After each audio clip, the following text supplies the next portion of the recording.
Okay, so back in the VAB.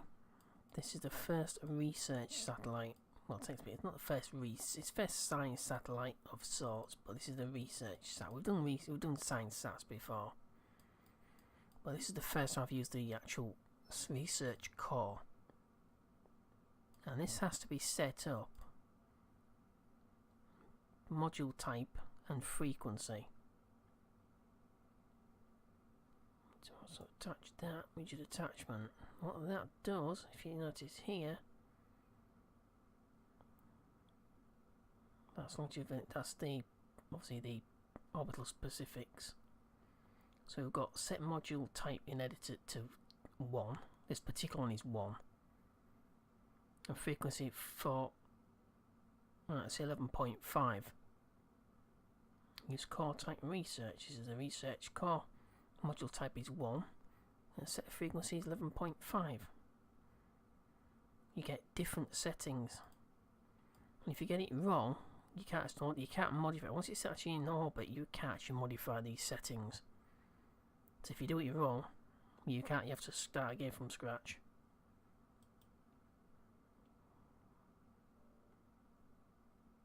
So I think it weighs about 180 grams. Sorry, 180 kilos.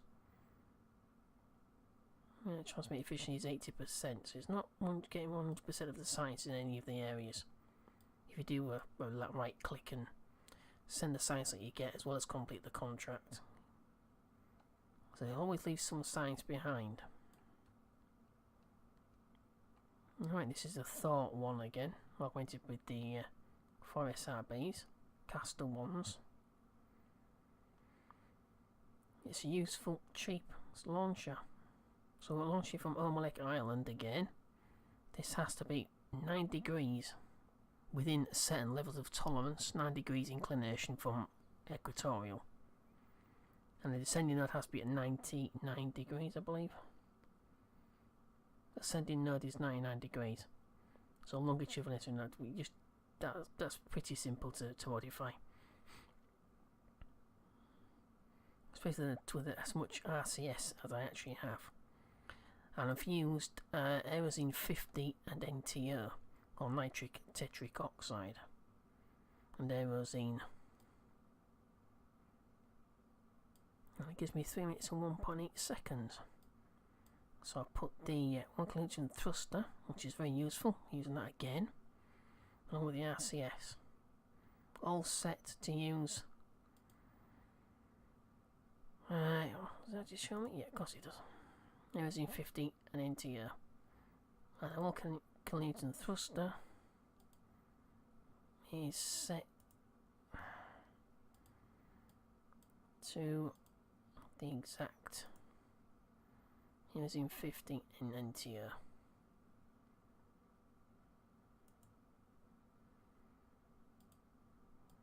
Alright. Just needs packaging up. Okay, so back at the VAB, this time at Kennedy. The research satellite is still being built, so that'll be the next thing to launch. However, I'm also working on Voskhod 1 back at Kennedy. So this is Voskhod. There's 3 occupants, and those 3 occupants have knocked the delta V down. Not by much, but it's well under 10,000 kilometers per, well, 10 kilometers per second, sorry, 10,000 meters per second, but that was overkill anyway. I had plenty of this tank left over after circularising. So, let's see who is actually going. I was thinking, I've got Venka, and I have Lomo, scientist and engineer, so I've got 2 extra engineers. As I have an extra engineer, so I've got 2 engineers and 2 scientists. I've got 1 more pilot to be trained up, so I think you're not going. And neither are you 2. Not right now. So Bill and Bob will probably go on the next one. So I'll send.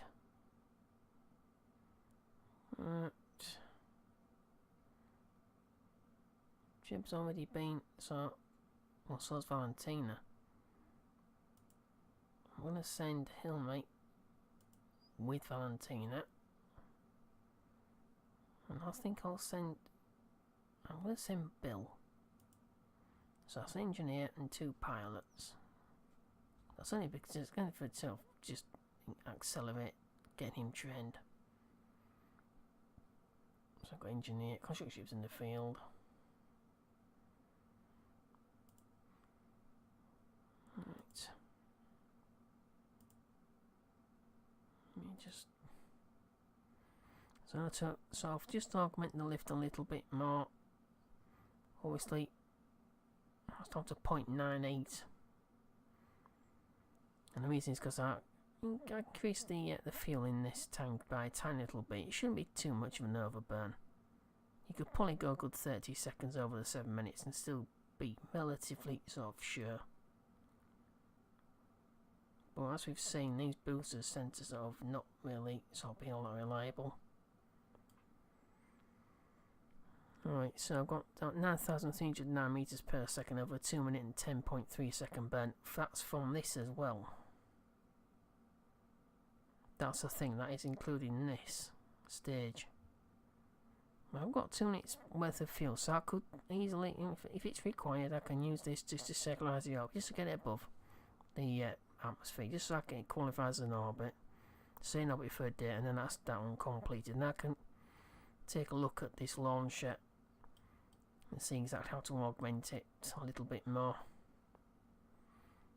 But I'll probably mature orbital rocketry for the next versions of the RD and the RD 107s and 108s. The core and the booster motor, the sustainer and the booster motors. Boosters aren't too bad, but it's the sustainer stage. So obviously it needs an increase in its ISP. Alright, so I think that's exactly the same as Voskhod. Exactly the same launcher. It's just a slightly larger, heavier capsule. Alright, let's get this. If it lets me.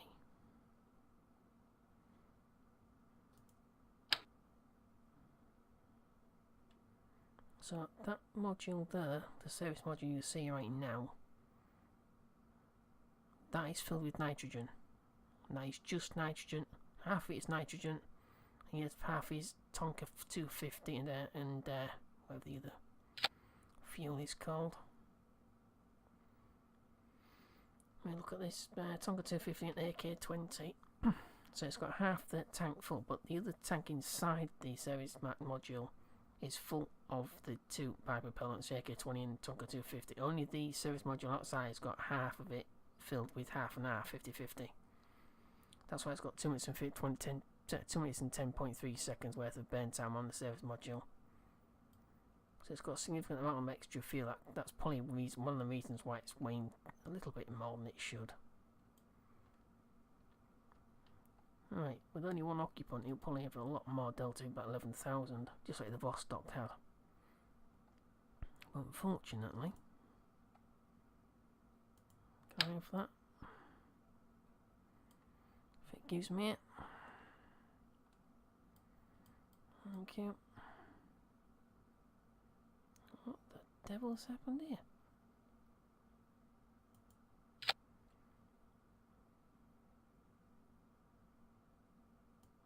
That to there. Staging. Obviously, we don't want the.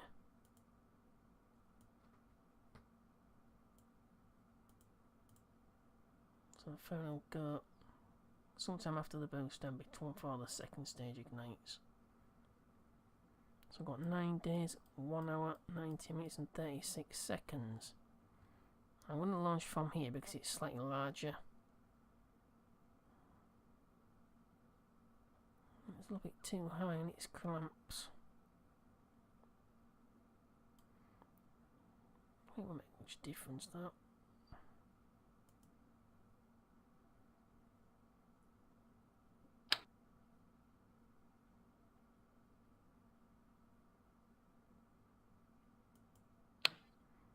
Alright, So this is Voskhod 1. As long as it lets me...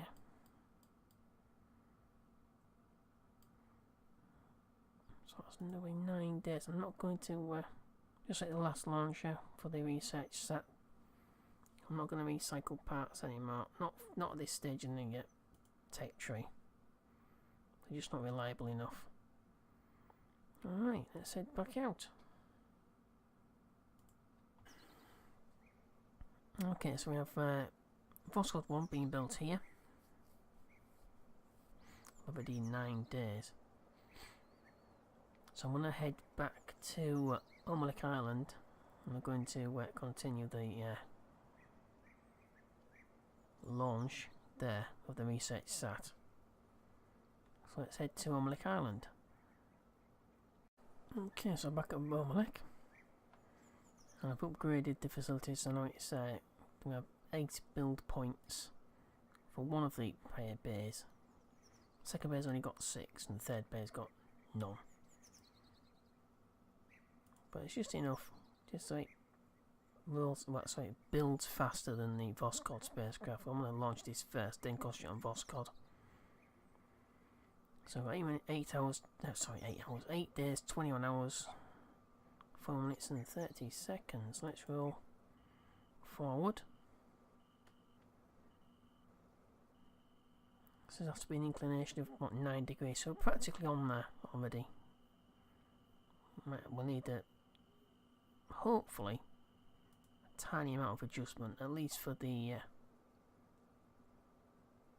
inclination.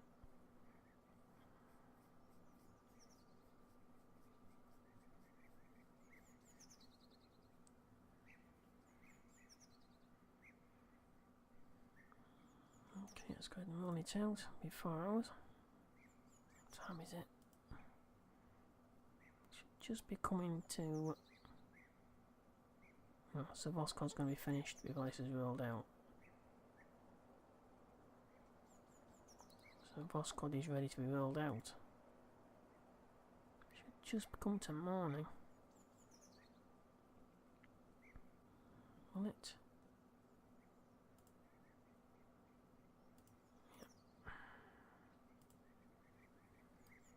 No, not quite. It looks like it's almost twilight.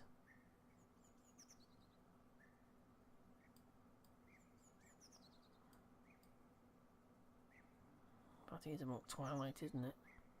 September the 22nd, 1957, 15:37 GMT.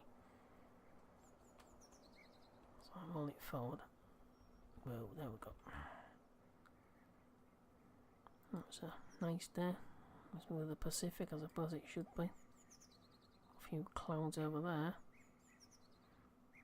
Over where? Yeah. Scattering light cloud. It's ideal. Okay, so let's launch the first dedicated research satellite into Earth's orbit. Let's hit the launch pad.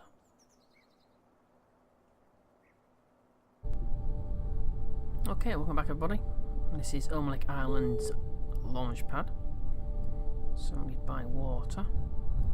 Okay, and this is the first time I have launched, at least in RSS, this particular playthrough, the first time I actually launched a dedicated satellite core. And if you want to know exactly what I mean by that, basically it's a dedicated core, it's from a modification called Mission Controller 2, and I explain everything, how to set them up, what you have to actually do to set them up in the previous video. So if you're interested in Mission Controller 2, it's a modification you can use in stock or build solar system. I suggest you see the previous video, because obviously I can't sort of explain it again in the launch video. This is a launch video. So this is Omelek Island, middle of the Pacific. Full throttle. Now this is, I'm not entirely certain whether I will have enough Delta V. No, I knew it'd be below that. Never mind. Inclination is 9 degrees, so I'm actually spot on for the inclination for the contract. But I'm not sure whether I'm going to have enough delta V to reach 5,631 kilometers by 5,646.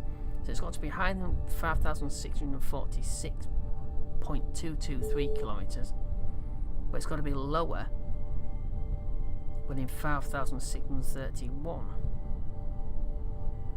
So it's quite a tight sort of area. It's it's about 15 kilometers difference. And it's 9 degrees. Inclination is 9 degrees, but whether that's minus 9 degrees or positive 9 degrees, I have no idea. It seems to have a dash on all of them, so I'll take it as 9 degrees, because obviously you can't have minus 9 degrees. Alright. Confused? Yes. Possibly. Or maybe. It's alignment. So this launcher does take up quite rapidly. 90. I'll leave it at 90. Oh. Yeah, I'll leave it at 90 degrees.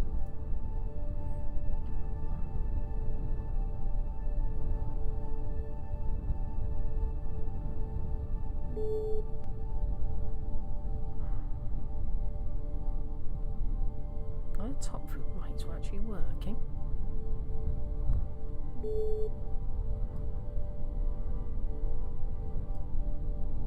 I can't see if that actually working. I can see one of them working.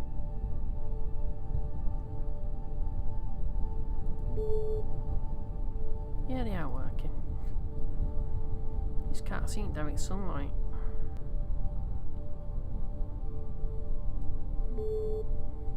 Alright.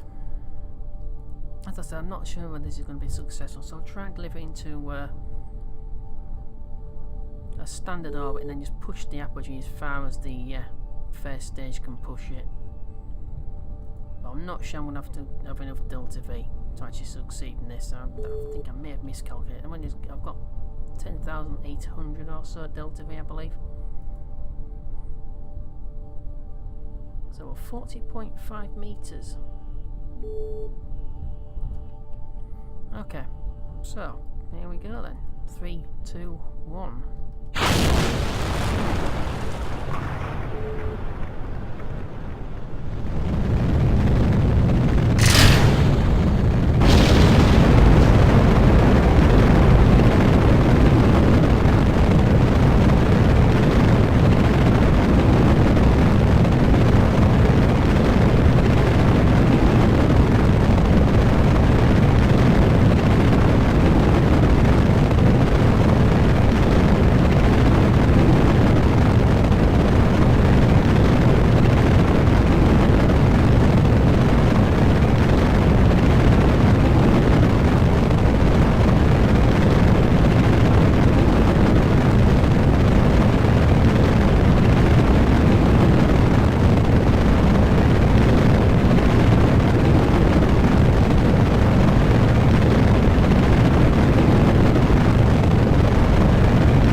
We've got an initial climb again, completed.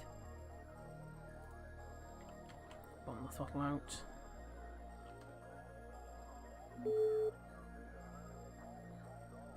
Now we have got ullage on this stage. Alright, separate at 2 minutes.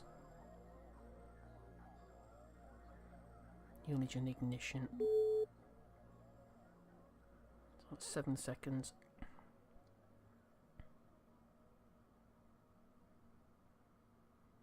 4 seconds. 3, 2, 1. Ignition. Ullage.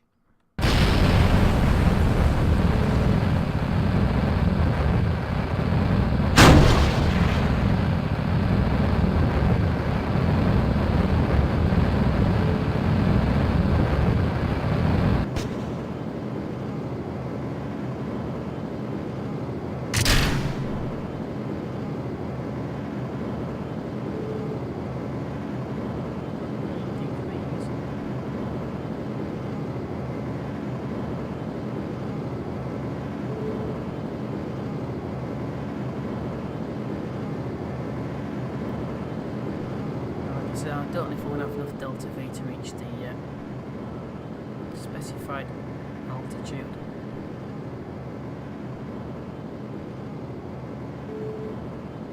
We can but try.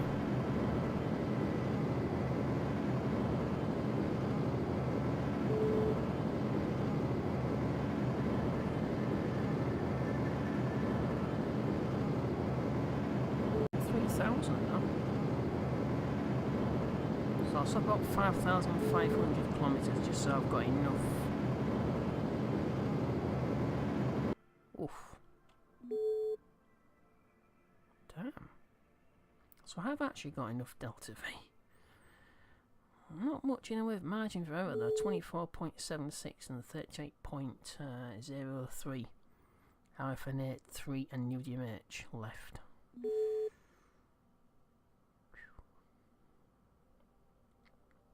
Something I did forget to check is the electric charge usage. I know I put some solar panels on this, but are they going to be enough?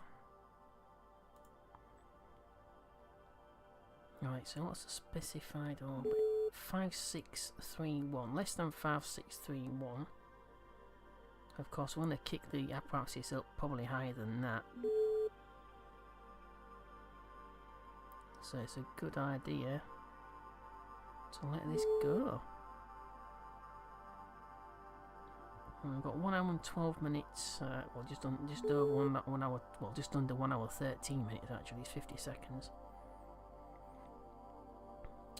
Before we get to the apophysis, so I can bring the periapsis up. It's got to be higher than, hang on a minute. Just a minute, just a cotton picking. Hang on a minute. 5, it has to be.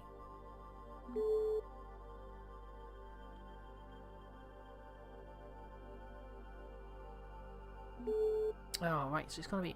Does that mean it has to be under? Oh, that's strange because normally these contracts, it's the apoapsis is the highest point. But of course, it's the periapsis is higher than the apoapsis. Inclination is not a problem. We're already we did a little bit down 8.98260 degrees, but we can still sort that out.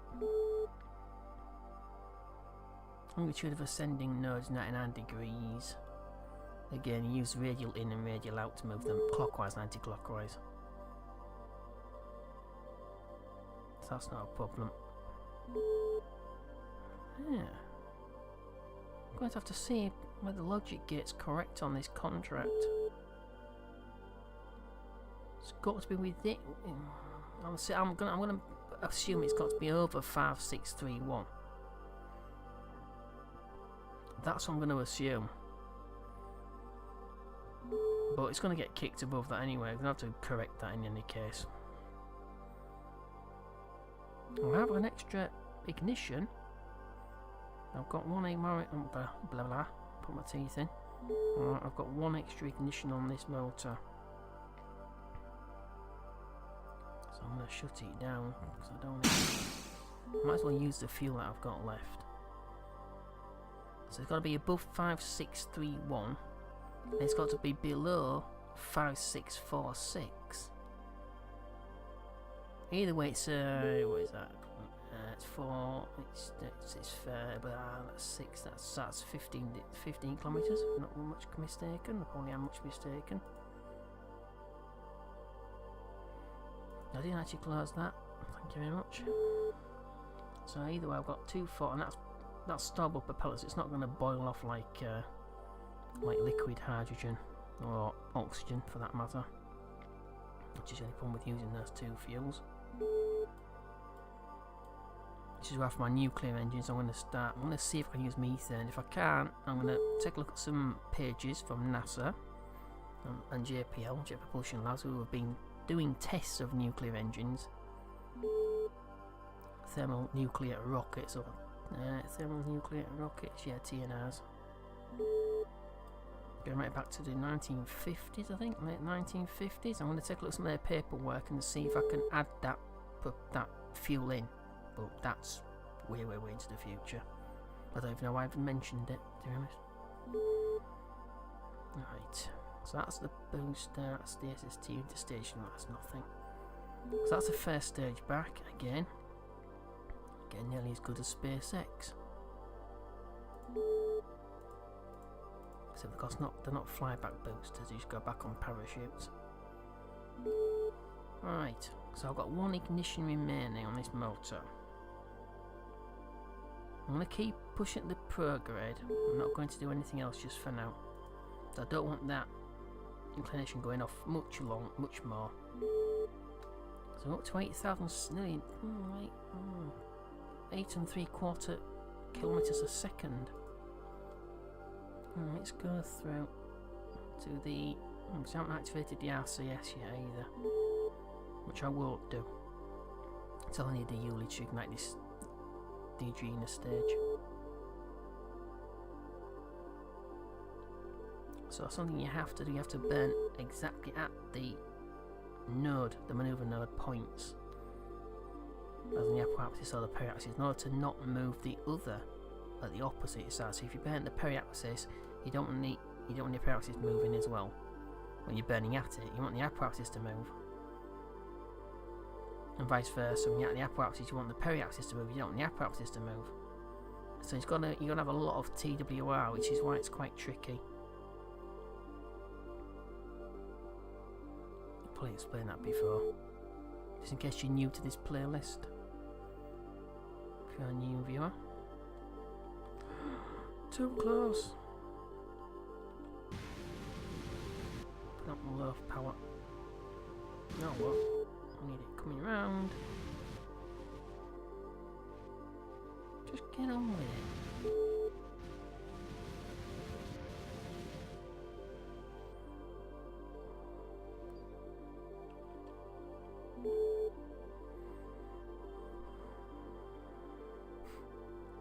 A couple I mentioned this before. My wish list for a mod is pulse mode for RCS.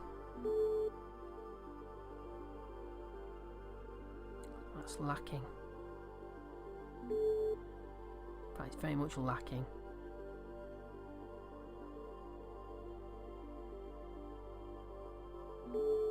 Come on, we've only got 40 seconds. Come on. Oh, I don't have the TWR.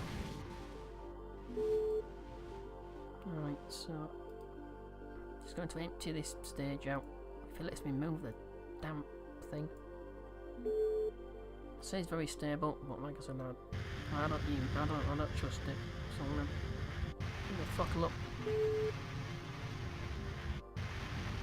Okay, so 3, 2, 1.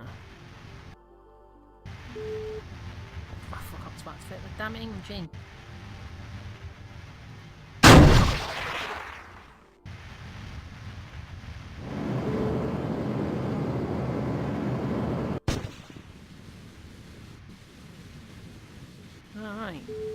740. What on earth happened to my... Why is it coming down? So the periapsis will now on 16 minutes. So another 2 hours and 30 minutes before I can actually manoeuvre again. Which I don't believe a word it's saying.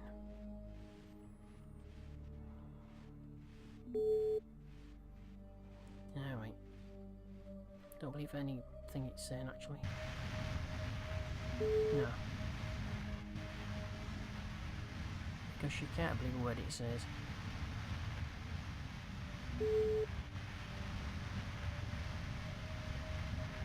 Yeah, I think I may be taking a little bit too much hydrogen with it, just to, you know, to align the stage.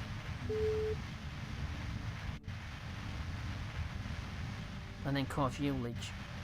You just don't need all the hydrogen I've got in the spacecraft and stuff, but you never know. That could, you know, the tank could start leaking. Which one I'd be severely placed in the area of problems, I suppose.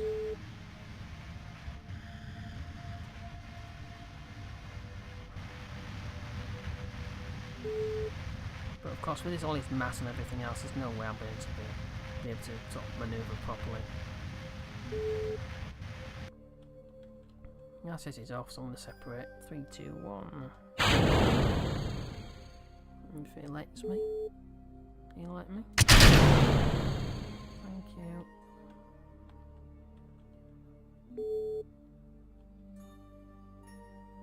Yep, I haven't got any RSS on this. Oh yes, of course, I remember now. Was it number 1? Number 2? Number 3? Oh, there we go, number 3. Oh, alright, don't go mad and waste it all.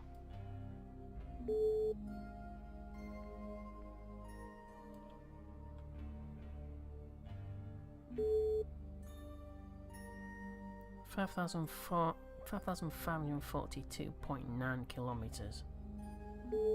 So I'm not going to activate this motor here, not yet. So I've got NTO adenosine 50. So I need to come around. No, I don't. Don't keep doing that.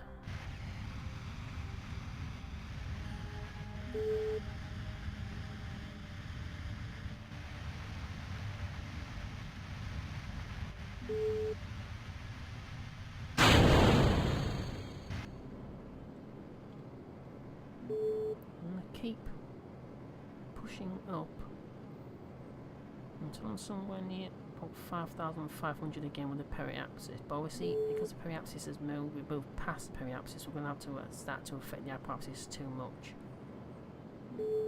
And that will be a complete waste of time because there's no point pushing if you're just affecting the opposite.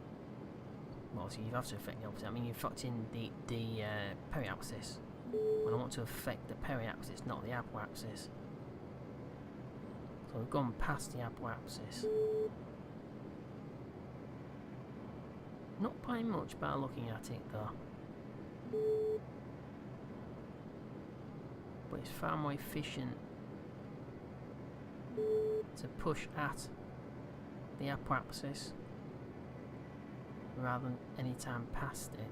You got maybe between 2 and 3 minutes before and 2 to 3 minutes after. That's about the optimal area. Obviously it's much better to have TWR to allow you to thrust instantaneously with the amount of power you need. It's pretty astronomical to make an instant manoeuvre change. It's like how the manoeuvre nodes work. When you plan a manoeuvre node in KSP, it thinks you have got instantaneous power to an instant manoeuvre, which nothing could have. So I'm going to hold at 30 units of fuel, NT on there is in 50. Because I'm just going to be affecting the the wrong node.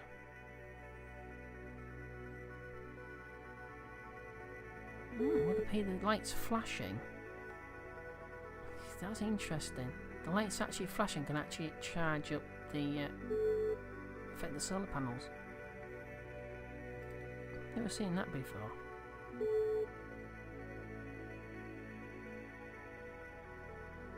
Oh no, it's not. It's actually it's actually increasing electric charge usage.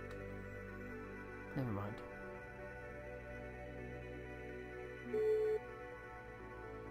Yeah, that's fine. It's charging up now. Actually, no, it's not.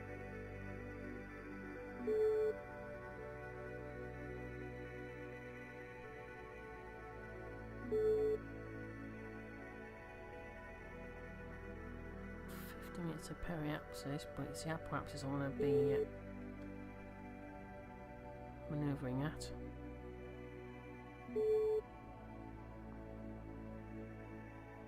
In order to push the periapsis up a little bit more.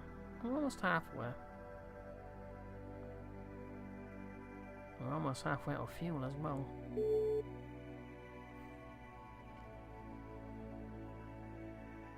$10 minutes.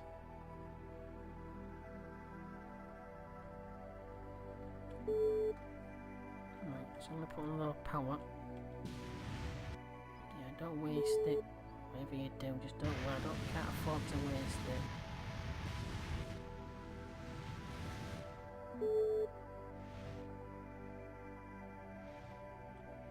And of course, this main motor on here, the service module's engine, has no gimbling, which is its only drawback.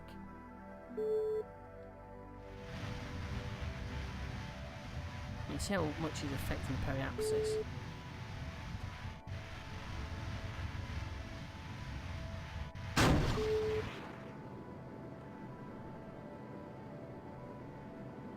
Yeah, I don't want to push it too far forward. So when you're about there, about between 90 seconds to 2 minutes, you can actually push the node forward ahead of you. So it would only just take a few bursts. And luckily we've got no ignition limits on this, it's just basically a large RCS thruster. You can see it's going up, the clock is going up towards the apoapsis.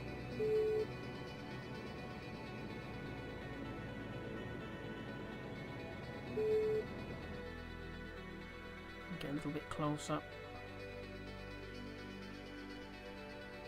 Few seconds, just walk forward a little bit. About 60 seconds.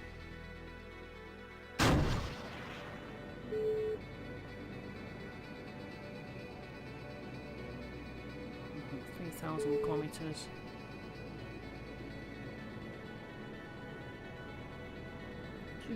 Just affecting the apoapsis, just ever so slightly.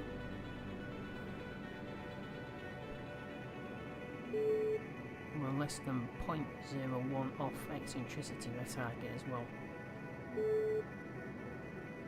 I hope it's well, the inclination is correct. Not eccentricity, sorry, inclination.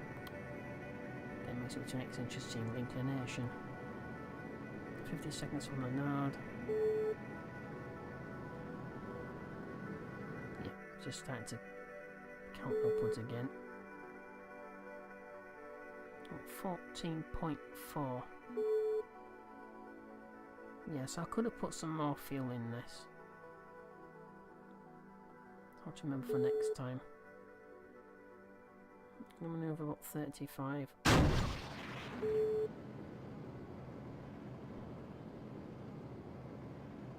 So the tank's almost full, about 25% of the tank left.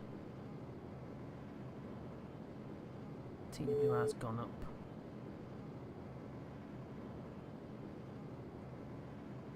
Come on.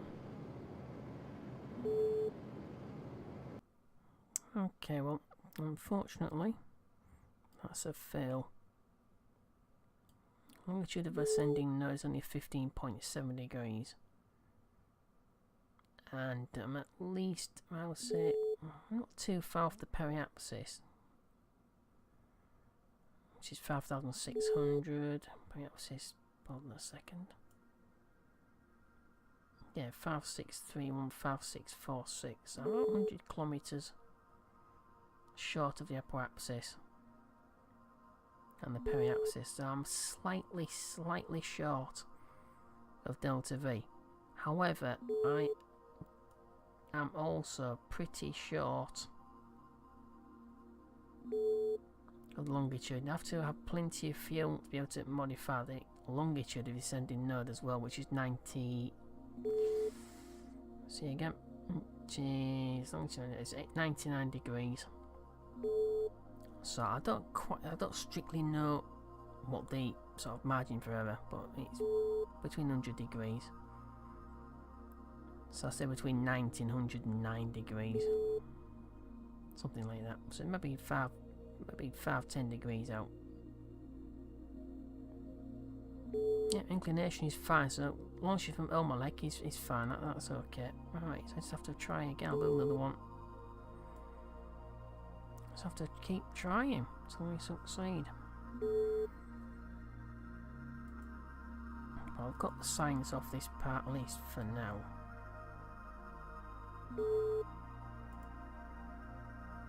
Yeah, next part is you have to recover it. So I can't recover this, so I've got no fuel anywhere.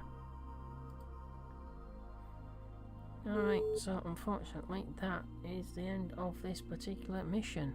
So I'm going to head back to the launch pad. Alright, so back on Omelek Island. That particular research satellite launch was in, I would say, a partial failure.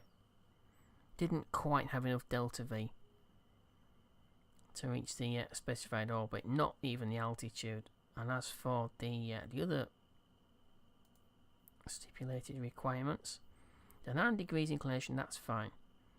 Apoapsis and periapsis couldn't quite reach, about 100 kilometres short of both points. And the longitude of ascending node should be 99 degrees. However, when I tried to affect it,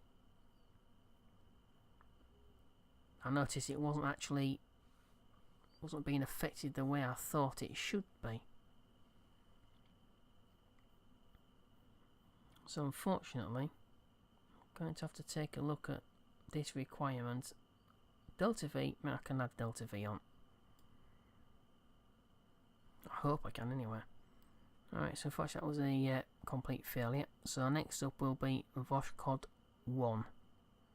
So I'm going to start that build off again. I'm going to go in here, I'm going to start the build off, but I'm going to go straight. I'm going to go to back to the Cape, back to Kennedy Space Centre for the launch of Voskhod 1, which is the first multi-manned mission. So I'll have 3 Kerbals on board.